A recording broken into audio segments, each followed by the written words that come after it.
1, 1, 12, 1 Petrus 1, 1, 12 Petrus, Rasul Yesus Kristus, kepada orang asing yang tersebar di Pontus, Galatia, Kapadokia, Asia dan Bitinia, dipilih menurut prapengetahuan Allah Bapa, dalam pengudusan roh, untuk ketaatan dan percikan darah Yesus Kristus, kasih karunia dan damai sejahtera dilipat gandakan bagimu. Keselamatan mana yang dengan rajin ditanyakan dan ditangani oleh para nabi, yang bernubuat tentang anugerah yang diberikan kepadamu, menanyakan jam berapa, atau waktu apa, Roh Kristus, yang ada di dalam mereka, menunjukkan, sebelumnya bersaksi tentang penderitaan yang akan datang bagi Kristus, dan kemuliaan yang akan datang. Kepada siapa dinyatakan bahwa, bukan kepada diri mereka sendiri, tetapi kepada kami, mereka melayani hal-hal ini yang sekarang telah diberitakan kepada Anda oleh mereka yang, oleh Roh Kudus yang diutus dari surga, memberitakan Injil kepada Anda, hal-hal yang diinginkan malaikat untuk diperhatikan dengan baik. 1 Petrus 1, 1, 12 1 Petrus 1. Keselamatan mana yang dengan rajin ditanyakan dan ditangani oleh para nabi, yang bernubuat tentang anugerah yang diberikan kepadamu, menanyakan jam berapa, atau waktu apa, Roh Kristus, yang ada di dalam mereka, menunjukkan, sebelumnya bersaksi tentang penderitaan yang akan datang bagi Kristus, dan kemuliaan yang akan datang. Kepada siapa dinyatakan bahwa, bukan kepada diri mereka sendiri, tetapi kepada kami, mereka melayani hal-hal ini yang sekarang telah diberitakan kepada Anda oleh mereka yang, oleh Roh Kudus yang diutus dari surga, memberitakan Injil kepada Anda, hal-hal yang diinginkan malaikat untuk diperhatikan dengan baik. 1 Petrus 1, 1, 12 1 Petrus 1. Januari 12 Bapa, keselamatan masa depan Sang Putra, antisipasi saat ini Roh Kudus, wahyu masa lalu keselamatan orang-orang pilihan pertanyaan diskusi dalam 1 Petrus 1, 1 bagaimana penerima surat ini dijelaskan dan bagaimana Anda dapat menghubungkannya dengan gambaran seperti itu? 1 Petrus 1, 2 apa peran Bapa, Anak dan Roh Kudus dalam keselamatan kita? Lihat 1 Petrus 1, 3, 5 istilah apa yang digunakan di sini yang berhubungan dengan keluarga. Apa harapan hidup? Persamaan apa yang Anda lihat dengan Matius pukul 6.19? 20. 1 Petrus 1, 6, 9 seberapa besar harapan Anda untuk pergi ke surga memuaskan keinginan Anda akan kebahagiaan? Bagaimana pencobaan dapat mengubah iman palsu menjadi iman yang sejati? Bagaimana pencobaan telah membuat iman Anda tumbuh? Tanggapan macam apa terhadap pencobaan yang memuliakan Allah? Keselamatan apa yang telah Anda alami? 1 Petrus 1, 10, 12 bagaimana melihat diri Anda sebagai bagian dari kisah Tuhan memotivasi Anda untuk menjalani kehidupan Kristen? Bagaimana Anda dapat mengidentifikasikan diri dengan Kristus dalam tujuan dan penderitaannya? Komentar 1 Petrus 1, 1, orang asing di dunia 1 Petrus 1, 1 Petrus, Rasul Yesus Kristus, kepada orang-orang pilihan Allah, orang asing di dunia, tersebar di seluruh Pontus, Galatia, Kapadokia, Asia dan Bitinia bangsa. Perhatikan bahwa Yakobus mengalamatkan suratnya dengan cara yang sama. Yakobus, hamba Allah dan Tuhan Yesus Kristus, kepada 12 suku yang tercerai-berai di antara bangsa-bangsa, Yakobus 1, 1 namun, perhatikan bahwa, sama seperti ketika Paulus mengirimkan surat kepada kelompok tertentu, penerapan surat itu adalah tidak spesifik kepada kelompok itu, tetapi kepada seluruh komunitas Kristen bahkan sampai hari ini, juga sehubungan dengan surat-surat ini yang ditujukan kepada orang-orang Kristen Yahudi.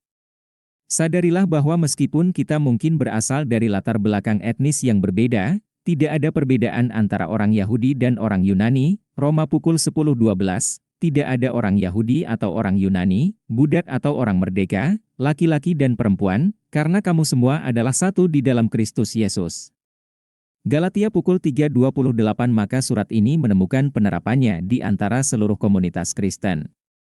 3 kali Petrus menyebut kata, orang asing, dalam surat ini, mengingatkan kita bahwa kita semua adalah orang asing di sini yang hanya lewat sebentar. Ini bukan rumah kami. Kita seperti Yesus yang berkata, rubah memiliki lubang dan burung di udara memiliki sarang, tetapi anak manusia tidak memiliki tempat untuk meletakkan kepalanya.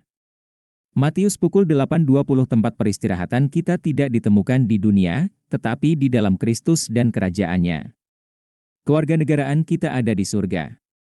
Dan dari sana kita menantikan juru selamat. 1 Petrus 1:2 dipilih karena ketaatan. 1 Petrus 1:2 dipilih menurut prapengetahuan Allah Bapa, melalui pekerjaan pengudusan roh, untuk menaati Yesus Kristus dan memercikkan darahnya. Kasih karunia dan damai sejahtera menjadi milikmu dalam kelimpahan. Dengan pengetahuan Tuhan sebelumnya, Petrus tidak mengatakan bahwa Tuhan hanya menubuatkan bahwa kita akan dipilih. Sebaliknya, dia berbicara tentang Tuhan yang telah merencanakan makhluk pilihan kita. Rencananya sudah ada sejak awal, seperti yang tertulis bahwa anak domba yang disembelih sejak dunia diciptakan. Wahyu 13:8 atau seperti yang Petrus katakan dalam ayat 20, ditakdirkan sebelum dunia dijadikan, sejak awal Allah merencanakan suatu kategori orang, yang sekarang kita sebut, Kristen, atau orang suci, atau diselamatkan, atau terpilih, atau hanya dipilih, untuk memiliki takdir sesuai dengan kasih karunia yang ditawarkan dalam Injil. Jika satu orang itu berakhir dalam kategori itu, dia dianggap dan dibicarakan sebagai salah satu dari orang-orang pilihan. Seseorang masuk kategori ini melalui iman di dalam Kristus. Dan pengetahuan sebelumnya, apalagi selain pengetahuan sebelumnya tentang iman kita yang merupakan dasar dari pilihan Tuhan. Salah satu aspek menjadi seorang Kristen adalah pengaruh Roh Kudus terhadap orang seperti itu. Di akhir khotbah pertama Petrus dalam Kisah Para Rasul pasal 2, dia berkata, "Bertobatlah, dan hendaklah kamu masing-masing memberi dirimu dibaptis dalam nama Yesus Kristus untuk pengampunan dosamu. Dan kamu akan menerima karunia Roh Kudus." Syukur kepada Tuhan karena kamu, saudara-saudara yang dikasihi Tuhan, karena sejak semula Tuhan memilih kamu untuk diselamatkan melalui pekerjaan pengudusan roh dan melalui iman dalam kebenaran. 2 Tesalonika pukul 2:13 Pekerjaan pengudusan roh memimpin seseorang untuk menaati Tuhan Yesus Kristus. Dan mereka yang dipimpin oleh Roh Allah adalah anak-anak Allah. Roma pukul 8:14 Paulus berkata bahwa, oleh Dia, Tuhan Yesus Kristus, dan oleh karena namanya kami telah menerima kasih karunia dan kerasulan untuk memanggil orang-orang dari antara semua orang bukan Yahudi kepada ketaatan iman. Roma 1:5 ada ketaatan yang datang dari iman, ketaatan yang dimotivasi oleh Roh Kudus yang Yesus katakan, jika Ia datang, Ia akan meyakinkan dunia akan dosa dan kebenaran dan penghakiman. Yohanes 16:8 Percikan darahnya mengacu pada sistem pengorbanan, bahkan pada asal-usul Paskah, di mana Musa, dengan iman ia memelihara Paskah dan percikan darah, supaya jangan sampai pemusnah anak sulung menyentuh anak sulung Israel. Ibrani 11:28 Tetapi sekarang kita datang kepada Yesus, perantara perjanjian baru, dan darah percikan, yang berbicara lebih baik daripada darah Habel. Ibrani pukul 12:24 Karena Allah mempersembahkan Dia sebagai korban pendamaian, oleh iman di dalam darahnya.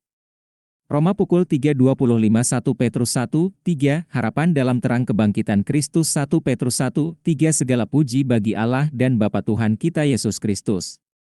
Dalam belas kasihannya yang besar, Dia telah melahirkan kita kembali kepada harapan yang hidup, melalui kebangkitan Yesus Kristus dari kematian.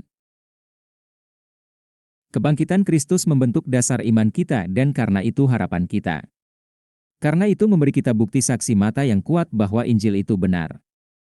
Nikodemus datang kepada Kristus dengan alasan seperti mengatakan, "Rabi, kami tahu bahwa Anda adalah seorang guru yang datang dari Tuhan.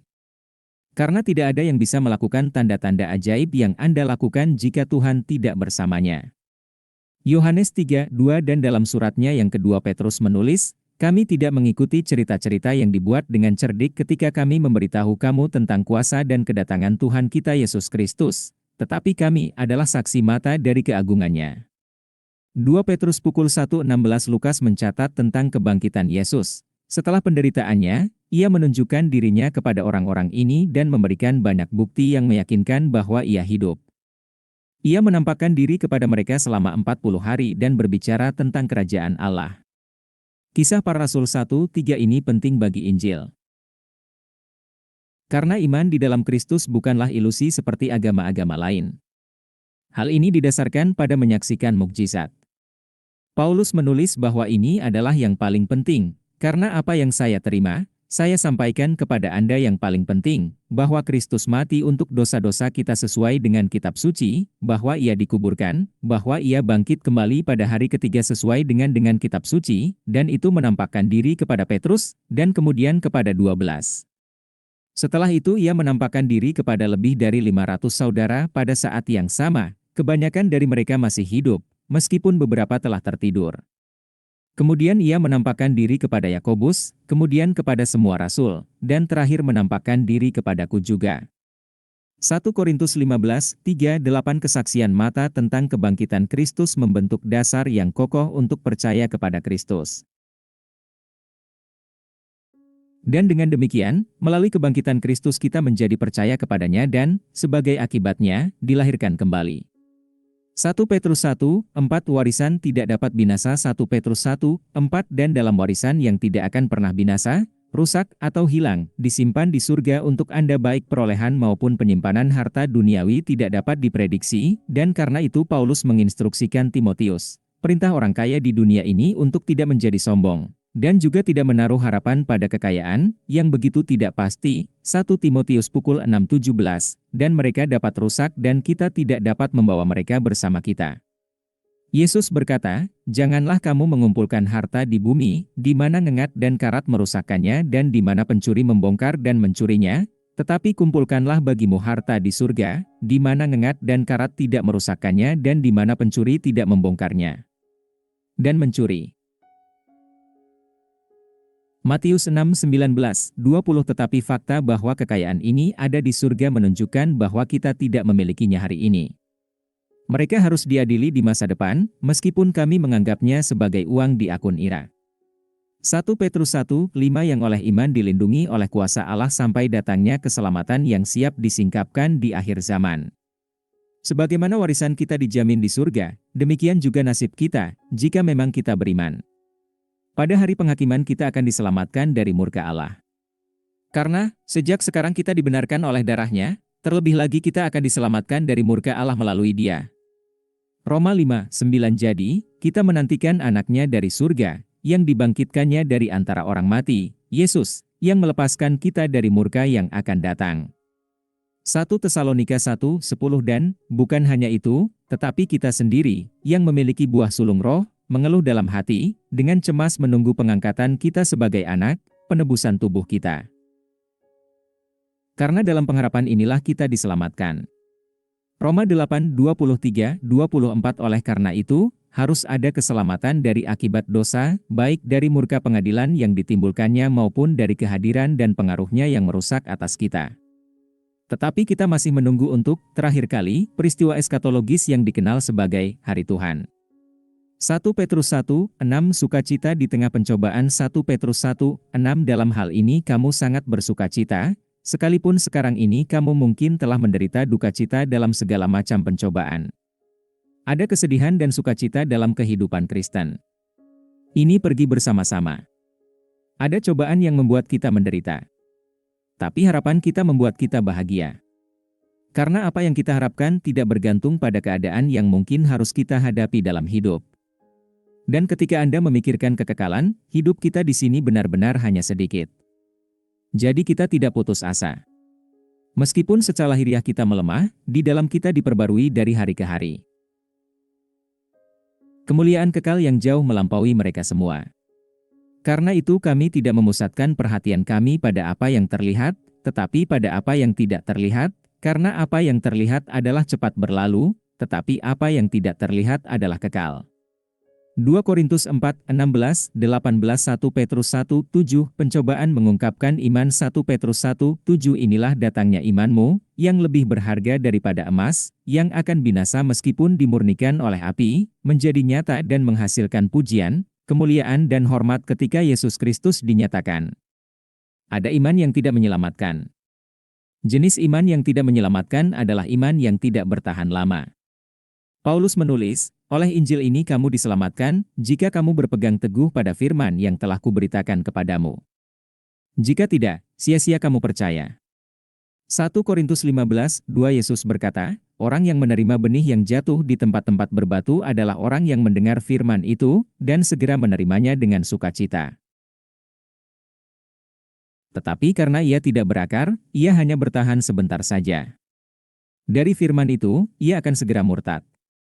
Matius 13:20-21 Tetapi iman yang bertahan dalam pencobaan terbukti benar. 1 Petrus 1:8-9 Menerima keselamatan 1 Petrus 1:8-9 Meskipun kamu belum melihatnya, kamu mengasihi dia, dan meskipun Anda tidak melihatnya sekarang, Anda percaya kepadanya dan dipenuhi dengan sukacita yang tak terkatakan dan mulia, karena Anda menerima objek iman Anda, keselamatan jiwa Anda. Sekarang iman adalah yakin akan apa yang kita harapkan dan yakin akan apa yang tidak kita lihat. Ibrani 11:1 Sementara itu adalah suatu hak istimewa untuk melihat dan berjalan dengan Kristus yang bangkit seperti yang dilakukan Petrus. Yesus berkata, berbahagialah mereka yang tidak melihat, namun percaya. Yohanes pukul 20:29 Karena iman kita hari ini dalam arti yang lebih besar daripada iman Petrus, karena meskipun kita percaya berdasarkan kesaksian saksi mata, kita percaya tanpa melihatnya sendiri. Terima, di sini tidak aktif atau pasif. Itu dalam suara tengah, yang dalam bahasa Yunani berarti melakukan sesuatu untuk kebaikan Anda sendiri. Ada partisipasi yang terlibat dalam menerima tujuan iman Anda. Dan partisipasi itu adalah latihan iman Anda. Dan iman memiliki tujuan, keselamatan jiwa Anda. Inti dari mempercayai Injil, inti dari menaruh iman Anda di dalam Kristus, adalah bahwa Anda dapat diselamatkan. Terima, ada di masa sekarang dan bukan di masa depan. Memang benar bahwa mereka akan diselamatkan, tetapi apa yang Petrus katakan adalah bahwa terbukti bahwa mereka memeluk Injil dalam ekspresi iman mereka. Dan, sebagai pekerja bersama-sama dengan Tuhan, kami menasihati Anda untuk tidak menerima anugerah Tuhan dengan sia-sia. 2 Korintus 6:1 1 Petrus 1:10-11 Nubuatan Mesianik 1 Petrus 1:10-11 Tentang keselamatan ini, para nabi, yang berbicara tentang kasih karunia yang akan datang kepadamu, memeriksa dengan cermat dan dengan sangat hati-hati, mencoba menemukan waktu dan keadaan di mana Roh Kristus di dalam mereka berada. Menunjukkan ketika dia menubuatkan penderitaan Kristus dan kemuliaan yang akan menyusul. Nubuat tentang kedatangan Kristus dimulai dalam kejadian tepat setelah kejatuhan. Tuhan berbicara kepada ular, iblis, Aku akan mengadakan permusuhan antara kamu dan wanita itu, dan antara keturunanmu dan keturunannya, dia akan meremukkan kepalamu, dan kamu akan meremukkan tumitnya. Kejadian pukul 3:15 Kemudian Daniel menubuatkan, 77, ditetapkan untuk umatnya dan kota sucinya untuk mengakhiri pelanggaran, untuk mengakhiri dosa, untuk menebus kejahatan, untuk membawa kebenaran abadi, untuk menutup penglihatan dan nubuatan dan untuk mengurapi yang paling suci. Ketahui dan pahami ini, sejak dikeluarkannya dekrit untuk memulihkan dan membangun kembali Yerusalem sampai yang diurapi, penguasa, datang, akan ada 7 dan 62, 7. Itu akan dibangun kembali dengan jalan-jalan dan parit, tetapi pada saat-saat sulit. Setelah 62, 7, yang diurapi akan dilenyapkan dan tidak akan memiliki apa-apa. Daniel 9, 24-26, 7, mengacu pada minggu tahun, 7x7, 62x7, 483 tahun. Pada tahun 445 SM Artasasta mengeluarkan dekrit untuk mengizinkan orang Yahudi mendirikan ibadah dan hukum Yahudi di Yehuda. Itu adalah keluarnya SK. Kitab Nehemia mencatat hal ini. 69 minggu adalah 483 hari, 69 minggu ke-10 7 hari dalam seminggu. Jika Anda mempertimbangkan prinsip hari kenabian per tahun, Anda akan menambahkan 483 tahun dari tanggal dekrit pada 445 SM. Jika itu dimulai pada 445 SM, dan Anda menambahkan 483 tahun itu, ke bulan yang tepat, karena kita tahu bahwa bulan di mana dekrit untuk membangun kembali Yerusalem dikeluarkan adalah bulan Ibrani Nisan, yang kira-kira sesuai dengan April kita, jadi ini membawa kita ke 32 April M, yang mencakup penyesuaian karena zaman dahulu menggunakan 360 hari tahun, yang sebenarnya menjadi 476 tahun, dan juga menambahkan 1 tahun karena tidak ada tahun 0. Tahukah Anda siapa saja yang mengaku sebagai Mesias yang disingkirkan pada 32 April M? Pertimbangkan Yesaya 53 tentang Mesias, yang sebagiannya mengatakan, ia dihina dan ditolak manusia, seorang yang penuh kesengsaraan dan terbiasa menderita. Sebagai seorang yang darinya manusia menyembunyikan wajah mereka, ia dihina, dan kami tidak memperhatikannya.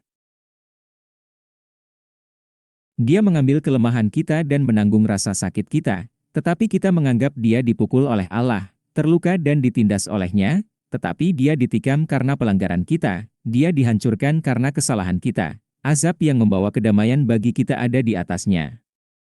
Oleh bilur-bilurnya kita disembuhkan, kita semua telah sesat seperti domba, masing-masing kita mengambil jalannya sendiri, dan Tuhan telah menimpakan kepadanya kesalahan kita semua. Dan dia melanjutkan dengan menyebutkan keadaan penguburan Kristus. Atau pertimbangkan keadaan yang disebutkan dalam Mazmur 22, Mazmur yang Yesus kutip dari salib, Mazmur yang ditulis 1000 tahun sebelum penyalibannya dan masih berisi perincian yang digenapi pada hari kematiannya.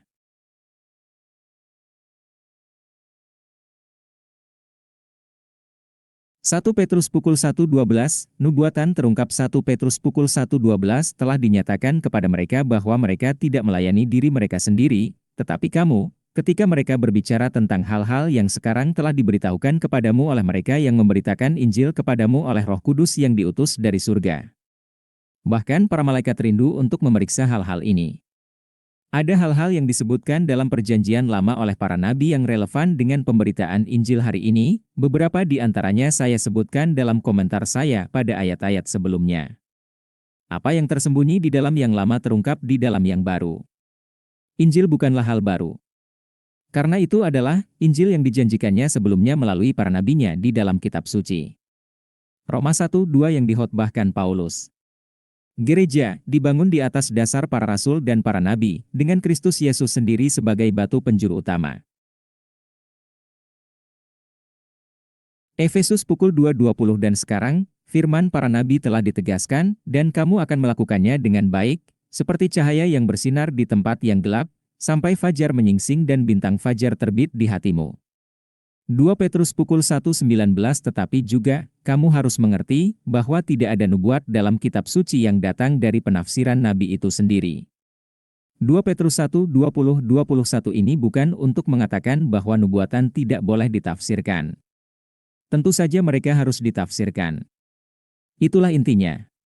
Baik nabi sendiri maupun malaikat mencoba menafsirkan nubuatan. Tetapi asal-usul nubuatan Alkitabiah bukanlah buatan manusia, tetapi mereka berasal dari Roh Kudus. Menarik bahwa malaikat, termasuk malaikat yang jatuh, tidak memiliki cakupan penuh. Tampaknya Injil secara bertahap diwahyukan kepada mereka, dan juga kepada kita. Ayat ini juga memberitahu kita bahwa para malaikat rindu untuk memeriksa hal-hal ini. Ini adalah salah satu dari sedikit ayat yang mengungkapkan keinginan para malaikat.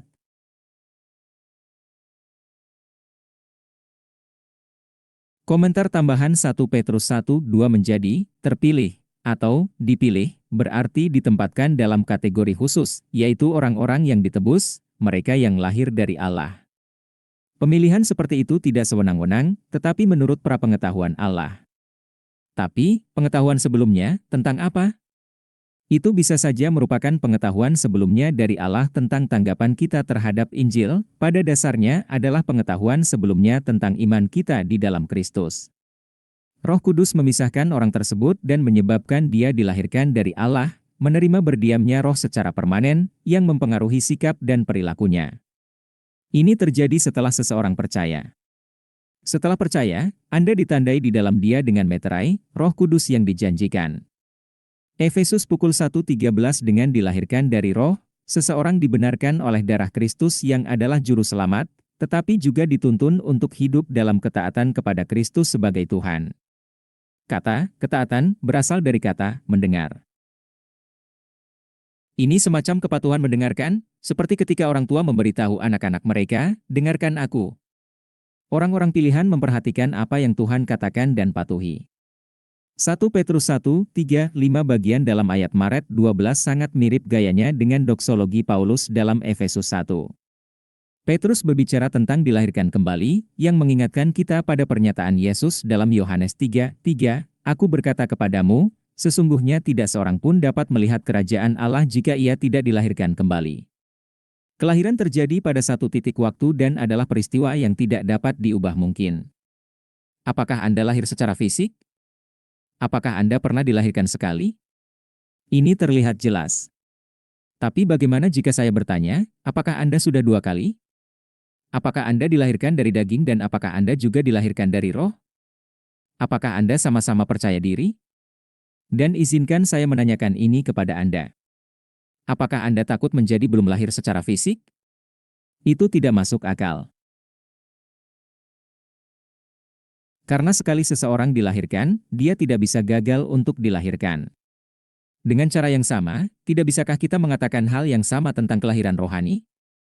Petrus memainkan aspek yang tidak dapat diubah dari kelahiran baru ini dan keniscayaan yang melekat dalam janji untuk mengkomunikasikan harapan masa depan yang percaya diri dan penuh harapan kepada orang-orang pilihan. Kebangkitan Yesus adalah penegasan harapan kita. Tapi itu juga potret masa depan kita. Karena kematian bukanlah akhir. Kehidupan yang lebih besar harus bebas dari korupsi dan dosa. Dan itu permanen. Saat ini orang membangun hidup mereka hanya untuk berakhir dengan korupsi, pembusukan, dan kematian. Tapi ini bukan takdir kita. Kami memiliki reservasi di surga.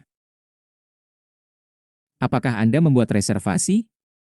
Jika tidak, Anda bisa dikeluarkan. Sekali disimpan, selalu disimpan. Ya memang.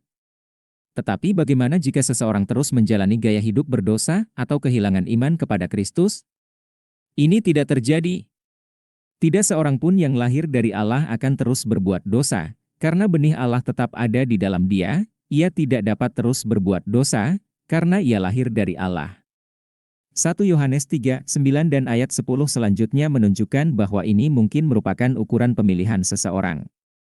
Kata "tidak dapat" dalam 1 Yohanes 3:9 juga merupakan kata Yunani yang sama untuk kuasa yang digunakan Petrus dalam ayat 5.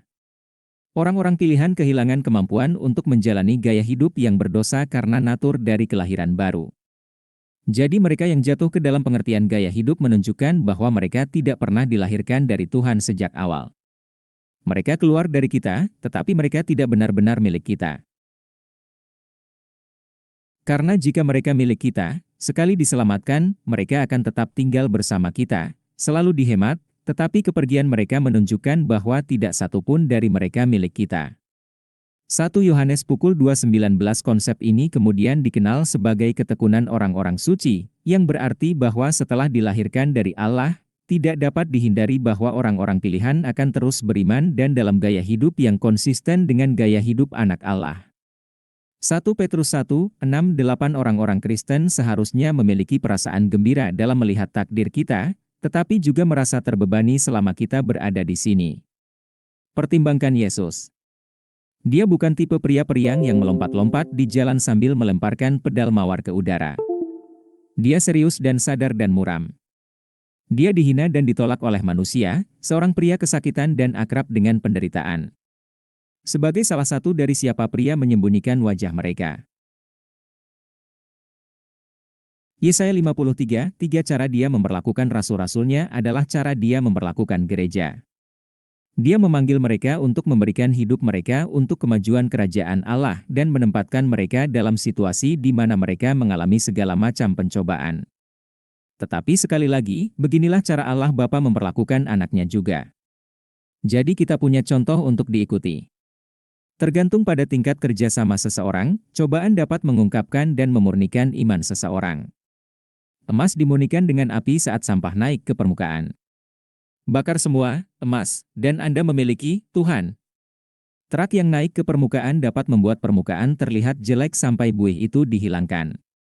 Demikian juga dalam kehidupan Kristen, melalui pencobaan dapat mengeluarkan keberdosaan kita. Tetapi jika itu di permukaan, lebih mudah untuk ditangani. Jadi pemurnian kehidupan Kristen mungkin terlihat jelek di permukaan, tetapi itu memurnikan di dalam.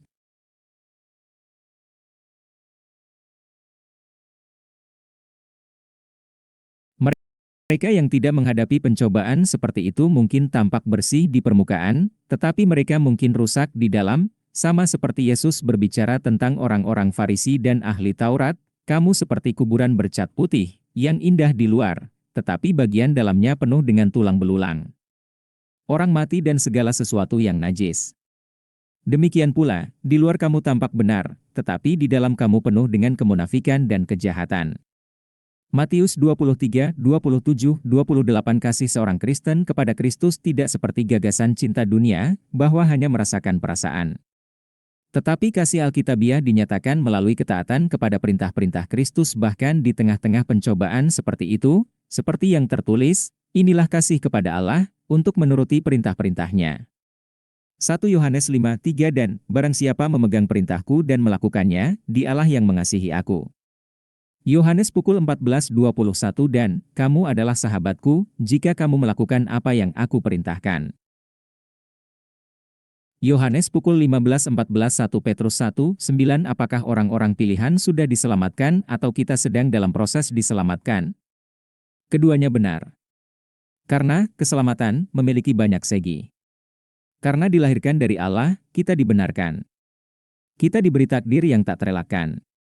Kita selamanya aman dari murka Allah. Dengan demikian, kita dapat berbicara tentang keselamatan posisi yang telah dicapai. Tetapi pengalaman kita tentang keselamatan ini sedang berlangsung. Karena meskipun kita telah diselamatkan dari dosa, kita sedang dalam proses pembebasan dari keberdosaan bawaan kita, misalnya, keselamatan yang tidak akan sepenuhnya terwujud sampai kebangkitan kita. Tion. 1 Petrus 1, 10-12 Pembenaran oleh iman tersedia selama masa perjanjian lama. Paulus berbicara tentang Abraham dibenarkan oleh iman dalam Roma 4, 2, 3. Jika memang Abraham dibenarkan oleh perbuatannya, ia memiliki sesuatu untuk dibanggakan tetapi tidak di hadapan Allah. Apa yang dikatakan kitab suci? Abraham percaya kepada Allah, dan itu diperhitungkan kepadanya sebagai kebenaran. Dan juga dengan Raja Daud dalam Roma 4, 6, 8, Daud mengatakan hal yang sama ketika dia berbicara tentang berkat orang yang kepadanya Allah menghargai kebenaran selain dari perbuatannya, berbahagialah orang yang pelanggarannya diampuni, yang dosa-dosanya ditutupi. Berbahagialah orang yang dosanya Tuhan tidak akan pernah memperhitungkannya. Dan ada contoh lain di mana para penulis perjanjian baru mengakui bahwa pembenaran oleh iman aktif di zaman perjanjian lama. Sejak janji dalam Kejadian pukul 3:15, Tuhan selalu menepati perjanjian kasih karunia dengan umat manusia. Selanjutnya,